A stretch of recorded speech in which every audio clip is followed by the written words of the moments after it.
G'day guys! Today we're going to talk about one of the most powerful strategies in Warhammer 40k, and that is the utilization of strategic reserves. I think this is a skill that once developed is going to massively improve your results on the tabletop. So let's get stuck into Strategic Reserves Masterclass. Look for the Blood God.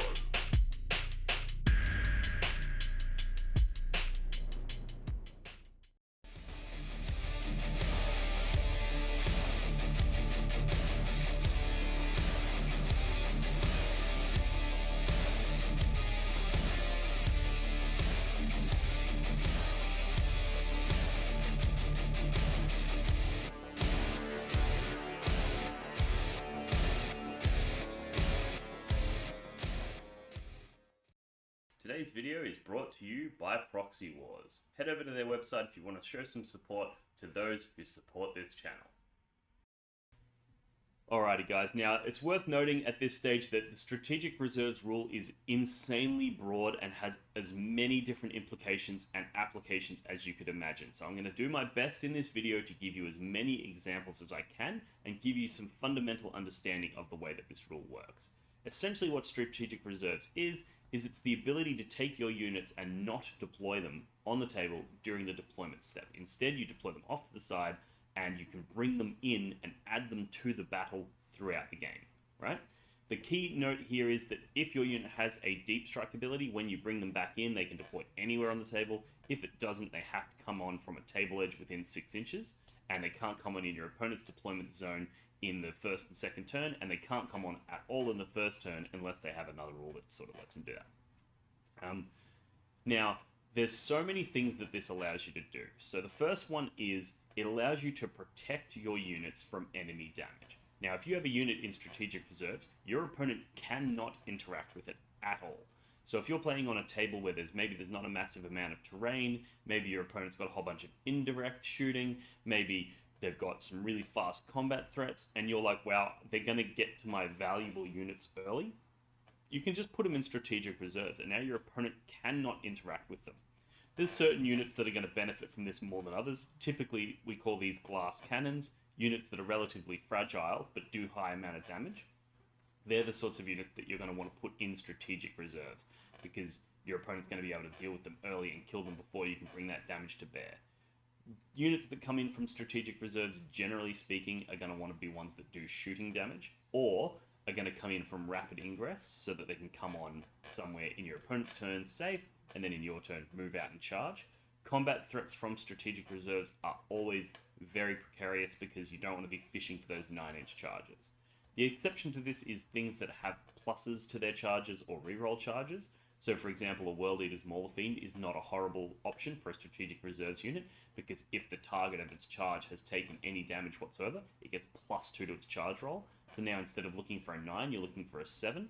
Same goes with things like the Death Company Dreadnought, and there's a whole laundry list of things that have pluses to their charges, or the ability to reroll their charges. So if you have those, then you might consider using a combat threat to come in from Strategic Reserves and go for a charge on your turn. Otherwise, you're going to want to bring those combat threats in your opponent's turn via rapid ingress, so that you can then go for the charges in your turn with a movement as well as a charge. So just worth noting that. The other thing that it does, in addition to protecting your units from enemy damage, is it also allows you to bring in your units where you're after your opponent's move, so you can get to reactively deploy. So if you deploy your unit in one corner of the table and your opponent now knows where it is, they know the movement characteristic of it, and they know the shooting range, or they know the the combat threat range, they can just sort of kite it. We call it kiting, where they stay out of it and then you follow, and then they move again and you follow, right? So that's one of the downsides of a melee army, or even a short-ranged shooting army, where you've got a low movement characteristic and then short-range weapons, right? Your opponent can just stay outside of your effective range. It's really hard for them to do that if you're in Strategic Reserves, though, because they don't know where you are. You might come on from this side of the board or from that side of the board, and as a result, it's very difficult for them to navigate, what your threat range is going to be. So being able to essentially reactively deploy this unit so that wherever your opponent goes, you can then top that side up is absolutely fantastic. The other thing that's really good is that if you're got your army spread out perhaps, and you've gone towards this objective and that objective, and then your opponent kills everything that's on this objective. Well, now, because you have things in strategic reserves, you can reinforce that flank, right? Whereas if you had everything on the table, you would have to make those decisions during your movement phase at the very start of the game, during deployment. Whereas bringing things on from strategic reserves allows you to reinforce areas of the table where either you've undercommitted or potentially your opponent has overachieved. They might have rolled really hot and killed something that you thought was going to live, and now they own that side of the table because you don't have any threats over there. So having units in strategic reserves goes a long way towards unlocking that. Another thing is it keeps your opponent honest. So what I mean by this is if you have a unit of, say it's 3 Exalted 8-bound and you've put them in strategic reserves, which means they can come in via deep strike, your opponent now can't just abandon their backfield. You know, there's a lot of armies that have the ability to sticky an objective, which basically means it remains under their control until you take it from them. And if you don't have anything in strategic reserves, you've just got all your army on the board, they're going to be able to sticky their home objective and then just run at you and fight you over the middle. And their home is just going to be out in the open, and there's nothing you can do about it because you're too busy engaging with them in the middle. Whereas if you have at least one unit in strategic reserves, they're not likely to do that because you're just going to deep strike onto their home objective and then sandwich them, right? So having that unit in strategic reserves means that they're going to have to leave one of their units on their home objective. So even if it's just a real small unit, like I would often run Khan the Betrayer on his own in strategic reserves, just so that if my opponent does abandon their home objective, I can just bring Khan on and then, maybe I rapid ingress him into their deployment zone and then move on to their objective. Really, really powerful. Speaking of rapid ingress, one of the best ways to secure those no man's land objectives, the middle objectives, is to rapid ingress onto them with something that was in strategic reserves, because that means that when it ticks over into your command phase, you're going to hold that objective and therefore score the primary points. And knowing that you have something in strategic reserves that has the capacity to rapid ingress means that your opponent can't leave no man's land objectives unoccupied. They have to put one of their units on all 3 no man's land objectives, because if they don't, you're going to rapid ingress onto one of them and score those primary points, which sort of forces your opponent to overcommit. You're forcing them to throw a unit out onto each. And one of the ways that, particularly World Eaters, but this applies to a lot of armies, one of the ways that you're going to win games is you're going to force your opponent to overcommit. You're going to force them to try to hold all 3 objectives at once, even though they can't. They can't do it because you're going to hit them back with Angron, Berserkers, 8-bound. You're going to do massive damage if they overcommit. But if they undercommit and leave one of those objectives, you're going to be able to rapid ingress onto it and score those points. So it puts your opponent in really tricky positions that they do not want to be in. Another neat way that you can use strategic reserves as a defensive ability is that it will allow you to deploy less of your army, which means you're going to be able to fit the stuff that you do deploy more effectively behind the line of sight blocking terrain that you have available to you. This is something that's particularly relevant to armies that have large footprints. So for example, let's say you're playing Chaos Knights and you have 13 odd of the War Dogs. That's a very large army. That's going to take up a very large amount of the board. And often what you'll find is that they don't have enough space to hide all of those models, which means you're going to have to deploy some out in the open. And that means if your opponent gets the first turn, they're just going to shoot those ones that you've deployed out in the open, and you're going to lose them. So they might as well have not existed, right? So what you do there is you go, well, those ones that I would have had to deploy out in the open, I'm just going to put them in strategic reserves, and now I can fit my whole army out of line of sight. Or another example is if you're versing World Eaters, and you've got Chaos Knights as another example, you want to spread out so that things like Angron aren't able to hit 2 knights at once, because he'll kill both, spread out so that if a unit of Exalted 8-bound hit one, they're not able to consolidate into another one and prevent it from falling back. Those sorts of tricks. And if you have 15, 13, knights on the table, it's going to be very hard for you to spread out like that, especially in the early turns when you've got your deployment zone constricting where you can place models. So placing a few in strategic reserves goes a very long way towards making sure that you can hide everything. The other thing that strategic reserves does is it makes it even harder for your opponent to hide their things. So whether this be through your combat units coming on, or if you've got some shooting units like a common trick we used to do with the Forge Fiend, where you would put it in strategic reserves. And that means if your opponent goes this way, in your turn, you're going to drop down and shoot them. But if they go that way, in your turn, you're just going to drop down over there and shoot them. It makes it very, very hard for your opponent to be safe with their stuff. So it increases the safety of your units whilst decreasing the safety of your opponents. It's absolutely insanely powerful. In addition to this, one thing that you can do if you have units in strategic reserves is you can actually counter the things that your opponent has in strategic reserves. So for example, if you know that they're going to try to rapid ingress into this spot so that they can then move out and charge your valuable unit, if you have a less valuable unit, like let's say Raptors in strategic reserves, you can go, cool, I'm just going to drop them down exactly where my opponent wants to drop his rapid ingress threat, and now their rapid ingress has to go 9 inches further back, which means they're not able to move in and hit your valuable unit here. So you're able to use your strategic reserves to block out the areas that they were planning to rapid ingress, which is really, really good. There's so many really awesome tricks that you can do with strategic reserves. I reckon it's an absolute mandatory minimum of 1 unit, probably 2, that you put in strategic reserves. As a World Leagues player, I would always do 1 unit of 3 Exalted 8-bound, and generally Khan the Betrayer as well. But I think you could even go more. If you have more units, the more stuff you have in strategic reserves is often the better. And also, one of the things that it does do, one of the limitations, I guess you could say, is that you can't bring these units on turn 1. And if you're rapid ingressing them, there's some challenges around the sequencing there. Like, for example, if you get the first turn, the rapid ingress doesn't really happen until after you've had a turn, they've had a turn, you've had another turn, then it goes into their next turn. So it sort of pushes it back further into the game. But I think one skill that a lot of people struggle with is managing the tempo of the game and slowing it down. A lot of people get a bit carried away and they go in for those big opportunities to do damage. And the problem with that is if it doesn't work, you lose.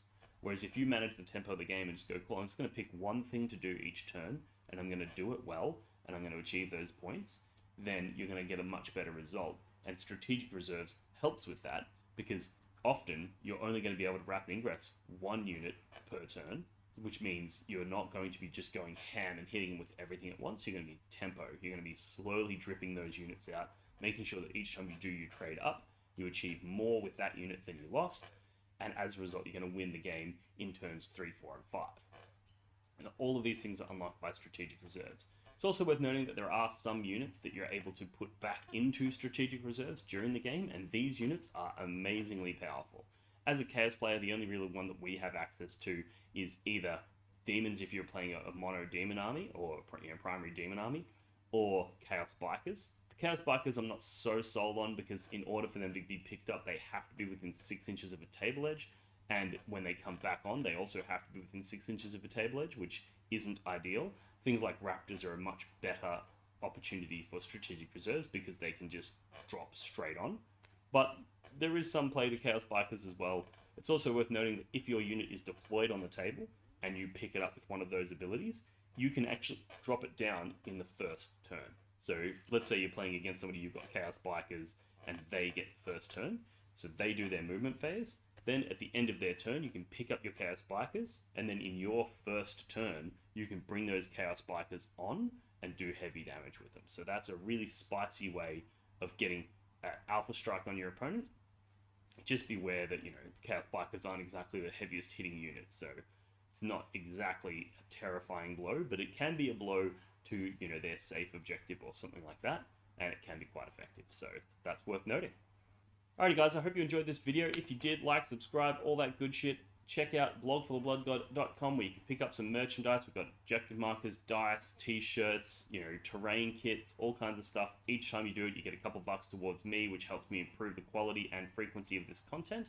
And also, head over to Patreon, join our Discord community. We have great conversations over there. We talk about lists, we talk about strategies and tactics, we just talk about 40k in general. And in our upper tiers, we have regular phone calls where we talk about upcoming events, we plan things out, and we work through different strategies, and it's a great opportunity to just have a chat and really sort of hone in on your Warhammer 40k skills. Alrighty guys, thanks for tuning in. I hope you enjoyed this. If you did, let me know what you think in the comments section below. And yeah, I'll see you in the next one. Cheers.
Warhammer community suffers from some of the most prohibitively expensive essentials in the world, especially Australian content creators. Every single day, Dean wants to create content, but he can't. Suffering from old, worn-out brushes, expensive model kits, and costly software and equipment he can't endure much longer. Just look at this dirty paint water. Would you drink this? Would you let your child? Even a small monthly donation can help provide Dean with clean paint water, basic tools for survival, and access to life-saving information and education. So please, follow the links in the description below and find out how you can sponsor a mad cunt like Dean today and end the suffering. Suffering that is cruel, unsustainable, and your fault.